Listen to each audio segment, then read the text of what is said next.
Hello students. Last lecture के अंदर हम लोगों ने ये देखा था कि कैसे हाइकिन ने अपनी वेव थ्योरी से रिफ्लेक्शन और रिफ्रैक्शन को प्रूव किया। ठीक है, अब नेक्स्ट टॉपिक पर हम लोग चलते हैं। हमने बहुत सारे ऑप्टिकल डिवाइस पढ़े, लेंसेज पढ़े, मिरर्स पढ़े, प्रिज्म को पढ़ा। तो हम ये देखेंगे कि ये जो ऑप्टिकल डिवाइस हैं इनसे वेव फ्रंट का बिहेवियर क्या होता है ना। जब इन पर वेव फ्रंट इंसिडेंट होता है, प्लेन वेव फ्रंट का बिहेवियर हम देखेंगे कि जब इन पर प्लेन वेव फ्रंट इंसिडेंट होता है उस प्लेन वेव फ्रंट के साथ एक्चुअल में क्या होता है। तो इनसे जो भी फिनोमेनाज हो रही हैं रिफ्लेक्शन रिफ्रैक्शन को, उनको अपन वेव थ्योरी से समझेंगे। तो देखें, my next topic is the behaviour of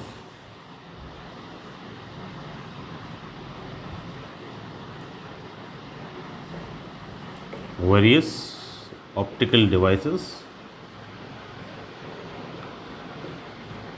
optical devices or optical instruments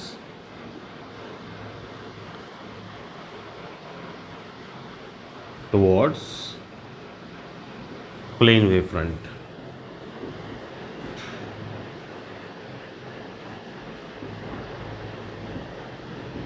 देखो भाई क्या होता है, तो plane wave front in optical devices पे इंसिडेंट होता है। तो सबसे पहले मैं बात कर रहा हूँ किसकी, प्रिज्म की। ठीक है, सबसे पहले मैं बात कर रहा हूँ किसकी, प्रिज्म। प्रिज्म पर अगर अपनी लाइट का प्लेन वेव फ्रंट इंसिडेंट होगा तो क्या होगा। देखो, लाइट मेरे पास एक ही प्रिज्म है,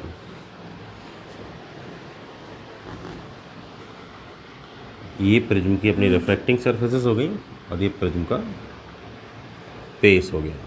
ठीक है, this is A, this is B and this is C. ठीक है भाई, अब देखो क्या हुआ कि अपना जो प्रिज्म है वो कैसा होता है, अपना प्रिज्म होता है ट्रांसपेरेंट। ठीक है, अब इस ट्रांसपेरेंट प्रिज्म पे एक साइड से लाइट एक प्लेन वेव फ्रंट आके इंसिडेंट होता है और वो प्लेन वेव फ्रंट किसी एंगल पे आके इंसिडेंट हो रहा है। ठीक है, लाइट इस पर ये एक प्लेन वेव फ्रंट आके इधर से और इंसिडेंट होता है। ठीक है, अभी जो प्लेन वेव फ्रंट है, ये प्लेन वेव फ्रंट अपना है क्या, पी क्यू। ठीक है, आके इंसिडेंट होगा। अब प्लेन वेव फ्रंट आके इंसिडेंट होगा तो देखो ये किसी एंगल पे आ रहा है।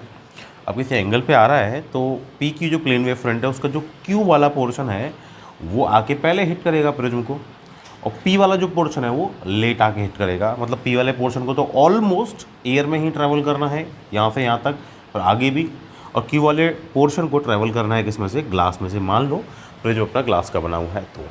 ठीक है, अपन को पता है कि velocity of light in air है ना और in vacuum is greater than any other medium. तो अगर ग्लास के अंदर वी है तो उससे तो ऑब्वियसली बात है ग्रेटर ही होगी। ठीक है, अब क्या होगा कि भाई चलेंगे तो दोनों पोर्शन एक ही साथ। ठीक है, टाइम तो वही लेंगे लेकिन ये ग्लास में ट्रैवल करेगा, ये क्या करेगा, एयर में ट्रैवल करेगा। तो ये उतने ही टाइम में, वही वेलोसिटी इसकी ग्रेटर है तो उतने ही टाइम में ये आगे निकल जाएगा और ये पीछे रह जाएगा। दैट मीन्स अगर ऊपर वाला पोर्शन आगे निकल जाएगा, पीछे वाला, नीचे वाला पीछे रह जाएगा, दैट मीन्स जो अपने प्लेन वेव फ्रंट की पोजीशन होगी आफ्टर टाइम टी वो ये होगी। ठीक है, दैट मीन्स ये इधर से आया,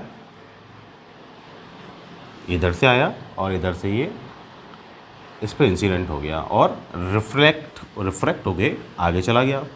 अब देखो क्या हो रहा है कि ये पी ए प्लस ये पी डैश हो गया और ये क्यू डैश हो गया और प्लस ए पी डैश, ये डिस्टेंस कवर किया किसने, ऊपर वाले पोर्शन ने, और नीचे वाले पोर्शन ने डिस्टेंस कवर किया वो कितना है, वो डिस्टेंस है क्यू एंड क्यू डैश। ये P A plus A P dash distance cover करने में कितना टाइम लगा, टाइम इक्वल टू क्या होता है, distance upon velocity. Light velocity air के अंदर कंप्लीट किया है, सी हो गई। ठीक है, और यहाँ जो टाइम लगा ये T1, ये T2, की क्यू डैश और अपॉन वेलोसिटी ये किस में कवर किया है, ग्लास के अंदर, अपॉन V। ठीक है, T1 इक्वल टू क्या होगा, T2 होगा भाई। ये प्लेन वेव फ्रंट कंप्लीट ये एक साथ इधर आएगा, शिफ्ट होगा। जितने टाइम में ये पोर्शन यहाँ से यहाँ आया उतने ही टाइम में ये पोर्शन यहाँ से यहाँ आया। दैट मीन्स ये क्या हो जाएगा, P A plus A P dash upon C equal to क्या हो जाएगा, E Q dash upon V. तो ये P A plus A P dash को अपन इस तरह पढ़ें कि भाई ये है डिस्टेंस कवर्ड इन एयर,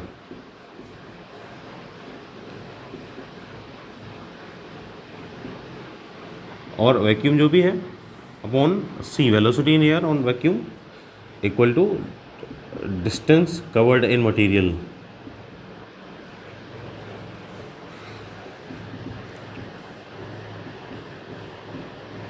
और अपॉन में क्या हो जाएगा, वेलोसिटी इन दैट मटेरियल और इन दैट मीडियम। ठीक है, तो यहाँ से अपन कोई रिलेशन जो भी डिजायर्ड है वो निकाल सकते हैं। तो वैल्यूज़ भी कैलकुलेट हो सकती है यहाँ से, वी की अगर वैल्यू फाइंड करनी हो, डिस्टेंसेस की करनी हो, तो वो आ जाएगा मेरे पास। ठीक है, तो मैंने क्या देखा कि जो भी ये मेरे पास प्लेन वेव फ्रंट आ रहा है, ये आफ्टर रिफ्रैक्शन क्या होता है, ये टुवर्ड्स बेस चला जाता है, बेंड हो जाता है। और यही अपन ने देखा था कि भाई लाइट रे भी आती थी वो कैसे, सीधा आती थी ऐसे, ठीक है, लेकिन वो कहाँ चली जाती थी, आफ्टर रिफ्रैक्शन वो टुवर्ड्स बेस बेंड हो जाती थी। तो वही बिहेवियर देखने को मिला, बिहेवियर तो सेम रहेगा, बस वो तरीका अलग है। वो पहले अपन ने रे के थ्रू बताया था और ये अपन ने बताया किसके थ्रू, वेव के थ्रू, प्लेन वेव फ्रंट के थ्रू। ठीक है, तो ये तो बात हो गई किसकी, प्रिज्म की। नेक्स्ट देखते हैं कि मान लो किसी कॉन्वेक्स लेंस पे आके इंसिडेंट हो ये प्लेन वेव फ्रंट, तो क्या होगा। Next is convex lens. देखो लाइट ही मेरे पास एक कॉन्वेक्स लेंस है,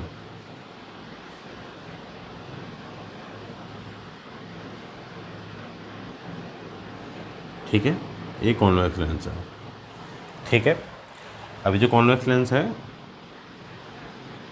इस कॉन्वेक्स लेंस पे आके और लाइट यहाँ से ये प्लेन वेव फ्रंट इंसिडेंट होता है। ठीक है, ये P एंड Q, ये अपना लेंस है L डैश। ठीक है, अब देखो क्या होगा कि भाई ये कॉन्वेक्स लेंस है, कॉन्वेक्स लेंस की बात कर रहा हूँ मैं, बीच में से तो थिक है, साइड से कहता है थिन है। तो बीच में से थिक, साइड से थिन, तो जो मिडिल वाला पोर्शन है उसमें ग्लास के अंदर मोर डिस्टेंस कवर करना पड़ेगा अपने प्ले वेव फ्रंट को, और साइड्स में लेस डिस्टेंस कवर करना पड़ेगा। तो क्या होगा कि भाई यहाँ तक तो तीनों सेम टाइम में और सेम वेलोसिटी से आएंगे। ठीक है, सेम टाइम लगेगा, सेम डिस्टेंस है, सेम वेलोसिटी होगी। अब यहाँ से आगे क्या हो रहा है कि जो P और Q हैं, जो साइड्स हैं, है ना, इसको मैं मान लेता हूँ R, सेंटर को, मिडिल पार्ट जो है, P और Q तो मैक्सिमम एयर में ही ट्रैवल करेगा, R जो पोर्शन है वो किस में ट्रैवल करेगा, ज़्यादा ग्लास में ट्रैवल करेगा। तो ग्लास में वेलोसिटी अपन को पता है V is less than the velocity in air, obvious सी बात है, जानते हैं अपन। तो इसका मतलब क्या हो गया, कोई उतने टाइम में ये दोनों की वेलोसिटी ज़्यादा है तो ये आगे निकल जाएंगे, ये वाला पोर्शन पीछे रह जाएगा। दैट मीन्स ये तो उतने ही टाइम में पोर्शन आगे निकल जाएंगे, ठीक है, और ये वाला पोर्शन कहाँ रह जाएगा, पीछे रह जाएगा। तो ये वाला पोर्शन भी ये आगे निकल जाएगा।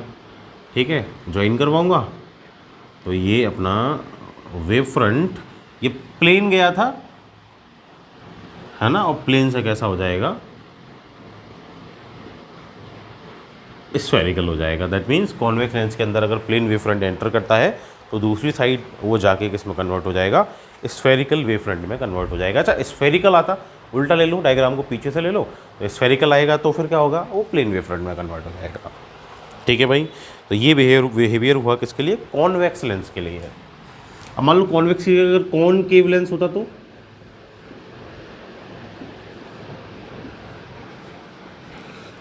ये लाइट मेरे पास एक कॉनकेव लेंस है,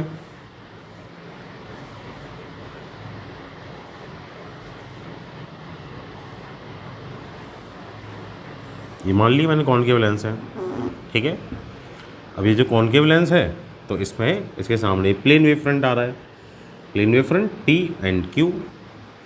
अब ये यहाँ तक तो एयर में ही ट्रैवल कर रहे हैं तीनों पोर्शन, तो एयर में ट्रैवल कर रहे हैं तो ये यहाँ तक तो सेम टाइम में सेम आएंगे, है ना, सेम वेलोसिटी से आएंगे।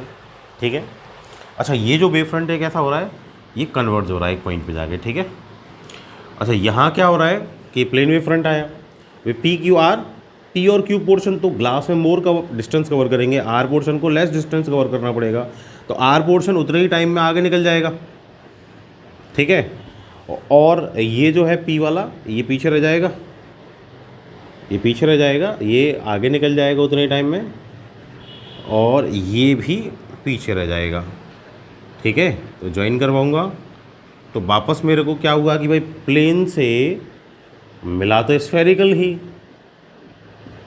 लेकिन ये क्या हो रहा है, ये डाइवर्ज हो रहा है, ये फैल रही है रेज, ठीक है। और वही अपन ने पढ़ा था कि कन्वर्ज जो होता है, sorry converging lens, convex lens वो तो कन्वर्ज करता है, कॉन्केव लेंस है वो डाइवर्जिंग लेंस है वो क्या करता है, डाइवर्ज करता है। दोनों स्फेरिकल में कन्वर्ट कर देंगे, वापस आए तो स्फेरिकल से दोनों किस में कर देंगे, प्लेन वेव फ्रंट में कन्वर्ट कर देंगे, ठीक है। ऐसे ही अपन मिरर के लिए देख सकते हैं। देखो लाइट मेरे पास एक मिरर है,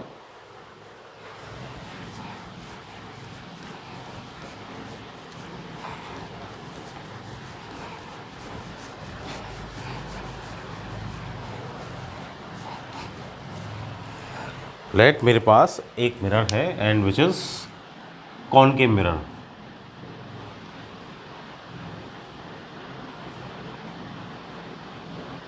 कॉनकेव मिरर के लिए क्या होगा बिहेवियर, देखो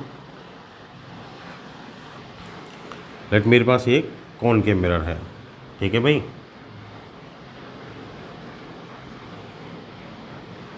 एम डैश, इस पर प्लेन वेव फ्रंट आगे इंसिडेंट होता है, पी क्यू, ठीक है। और सेंटर वाला पोर्शन आर, ये वाला पोर्शन आएगा यहाँ हिट करेगा, ये वाला पोर्शन जाएगा और यहाँ हिट करेगा, ये वाला पोर्शन जाके और यहाँ हिट करेगा। अब पी वाला पोर्शन इस पॉइंट से पहले रिफ्लेक्ट हो जाएगा, क्यू वाला भी पहले रिफ्लेक्ट हो जाएगा और आर वाला बाद में रिफ्लेक्ट होगा, ठीक है। तीनों की वेलोसिटी सेम ही होंगी। दैट मीन्स अगर पी वाला पोर्शन क्यू वाला पोर्शन पहले रिफ्लेक्ट हो जाएंगे तो ये तो आगे निकल जाएंगे, ठीक है। आर वाला पोर्शन बाद में रिफ्लेक्ट होगा तो ये पीछे रह जाएगा। तो अगर ज्वाइन करवाऊँ तो इसका मतलब ये जो प्लेन वेव फ्रंट है, इस प्लेन वेव फ्रंट का वेव फ्रंट यहाँ मुझे कैसा मिल जाएगा, आफ्टर रिफ्लेक्शन स्फेरिकल मिल जाएगा। स्फेरिकल भी कैसा है, कन्वर्ज हो रहा है, ये अंदर जा रही है रेज कन्वर्ज होके। तो वही करता था भाई, कॉनकेव मिरर क्या करता था, लाइट रेज को एक पॉइंट पे कन्वर्ट करता था। तो ये अपन ने बिहेवियर देखा ऑप्टिकल, डिफरेंट ऑप्टिकल डिवाइसेस का, लेंसेज का, मिरर्स का, प्रिज्म का, किसके लिए, प्लेन वेव फ्रंट के लिए, ठीक है। अब अपना जो नेक्स्ट टॉपिक है which is we will discuss about the sources, कि भाई सोर्सेज जो है लाइट के वो दो तरह के हो सकते हैं। एक तो हो सकता है कोहेरेंट सोर्स और एक हो सकता है नॉन कोहेरेंट सोर्स। तो क्या डिफरेंस है वो अपन डिस्कस करेंगे।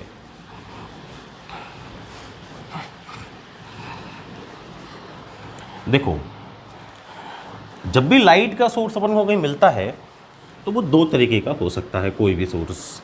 एक हो सकता है कोहेरेंट सोर्स, वन इज अपन बात कर रहे हैं किसकी, सोर्स ऑफ लाइट की, ठीक है।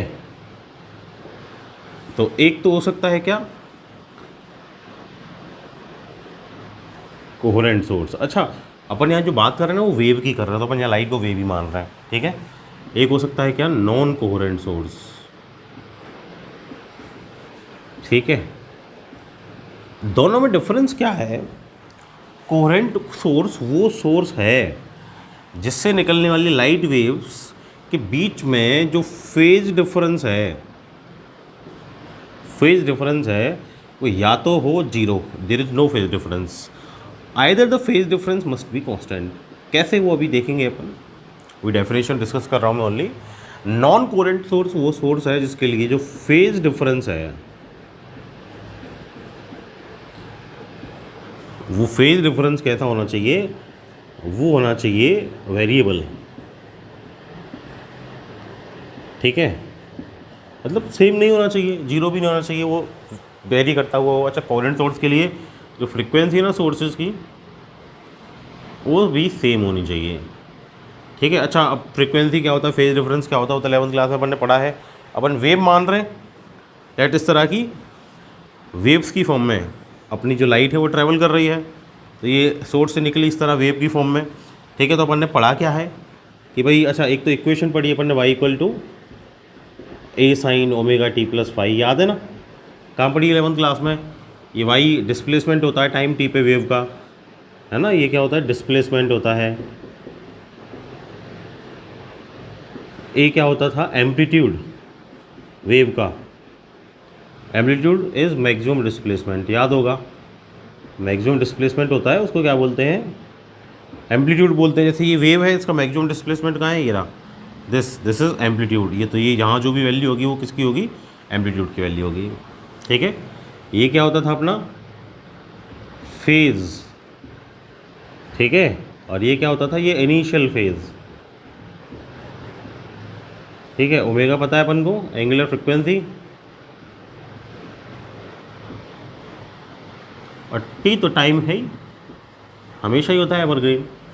ठीक है, तो कोरेंट सोर्स जो है, मैं कह रहा हूँ कि उसके लिए फेज डिफरेंस, मतलब दो वेव के बीच में फेजेस, इसका जो डिफरेंस है वो या तो जीरो होना चाहिए, मतलब फेज सेम होना चाहिए,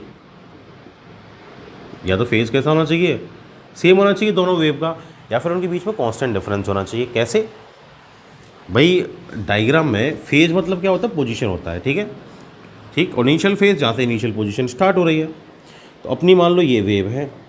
ठीक है, तो ये कंप्लीट साइकिल हो गया, या जीरो से स्टार्ट हो रहा है साइकिल, यहाँ क्या हो गया 2 पाई, ये हाफ साइकिल मतलब पाई होता है ना, एंगल बना रहा हूँ मैं, ये क्या हो गया पाई/2। ठीक है, ये क्या हो गया 3 पाई/2। ठीक है, इसी तरह की वेव पढ़ी थी अपने 11th क्लास में। ये फर्स्ट वेव निकल गई सोर्स से, अब मान लो सेकंड वेव निकली। ठीक है, सेकंड वेव निकली और ये इस तरह की है सेकंड वेव, ये टाइम टी इधर है। ठीक है, ओमेगा टी ले लेता हूँ इधर ही अपना एम्पलीट्यूड आ जाएगा जो भी है। अब ये सेकंड वेव स्टार्ट हो रही है कहाँ से, यहाँ से। देखो ये पॉजिटिव वाला पार्ट निकल गया नेगेटिव वाले पार्ट से, ये पाई से है ना, यहाँ से स्टार्ट हो रही है। ठीक है, तो देखो ये स्टार्ट हो रही है, तो ये वाला पोर्शन नहीं है इसमें, इन दोनों के बीच में जब मैं डिफरेंस फाइंड करूँगा तो इसमें पाई आगे से स्टार्ट हो रही है, दोनों के बीच में डिफरेंस कितना है, पाई का डिफरेंस है ना भाई। ये वाली जीरो से स्टार्ट हो रही है, ये पाई से स्टार्ट हो रही है, तो पाई-0 पाई का डिफरेंस हो गया। अब मान लो थर्ड वेव जब निकली ना, तो थर्ड वेव वापस ऐसे निकली, तो कितना हो गई 0, इधर भी पाई का डिफरेंस, और ये 0 से स्टार्ट है, पाई से स्टार्ट है, फिर ये 0 से स्टार्ट है, इन दोनों के बीच में डिफरेंस पाई, और इन दोनों के बीच में डिफरेंस पाई, तो दोनों के बीच में डिफरेंस पाई है, तो हर बार वेव निकल रही है तो वो पाई के डिफरेंस से निकल रही है। ठीक है, तो ये सोर्स कैसा हो जाएगा, ये सोर्स हो जाएगा कोरेंट सोर्स। या फिर मान लो 0 से स्टार्ट हो रही है, नेक्स्ट वेव निकली वो भी 0 से स्टार्ट हो रही है, फोर्थ वेव निकली वो भी 0 से स्टार्ट हो रही है, तो सारी वेव्स का फेज सेम है, एक ही जगह से स्टार्ट हो रही हैं, तो वो अपना सोर्स कैसा हो जाएगा, वो अपना सोर्स कोरेंट सोर्स हो जाएगा। ठीक है, नॉन कोरेंट सोर्स की अगर मैं बात करूँ तो नॉन कोरेंट सोर्स मतलब फेज डिफरेंस वेरिएबल। ये फर्स्ट वेव यहाँ से निकली है ना, ये क्या है पाई/2 90 है ना, यहाँ से स्टार्ट हो रही है। सेकंड अपनी ये 0 से हो गई, थर्ड अपनी ये पाई से हो गई। ठीक है, तो इन दोनों के बीच में डिफरेंस कितना है पाई/2, 0, और इन दोनों के बीच में डिफरेंस कितना हो गया पाई। तो हर बार फेज डिफरेंस कैसा है, डिफरेंट है, तो फेज डिफरेंस डिफरेंट है। दैट मीन्स ये जो सोर्स होंगे, ऐसी वेव निकालने वाला जो सोर्स होंगे, वो सोर्स क्या होंगे अपने, वो नॉन कोरेंट सोर्स होंगे। ठीक है, तो इस तरह अपन कोरेंट सोर्सेज और नॉन कोरेंट सोर्सेज के बीच में क्या कर सकते हैं, डिफरेंशिएट कर सकते हैं। अब देखो क्या होता है कि अपन को चाहिए होते हैं कोरेंट सोर्सेज, आगे जो अपन इस चैप्टर में पढ़ेंगे ना फिनोमेना, उनके लिए अपन को चाहिए होते हैं कोरेंट सोर्सेज। अब कोरेंट सोर्स बनाने के लिए भी फिक्स मेथड हैं। कौन कौन से मेथड हैं, देखो कोरेंट सोर्स हमको जब भी बनाना है तो कोरेंट सोर्स बनाने के लिए अपने पास दो मेथड होते हैं, एक तो है डिवीजन ऑफ एम्पलीट्यूड और एक है डिवीजन ऑफ वेव फ्रंट। क्या डिफरेंस है देखो, अच्छा वेव फ्रंट तो अपन ने डेफिनेशन यही पढ़ी है, वेव का जो लोकस होता है वो वेव फ्रंट है, तो उसका डिवीजन करना है। सोर्सेज ऑफ लाइट है ना, coherent sources of light, coherent sources की बात कर रहा हूँ। ठीक है, तो एक तो मेथड है क्या, डिवीजन ऑफ वेव फ्रंट। ठीक है, और दूसरा है क्या, डिवीजन ऑफ एम्पलीट्यूड।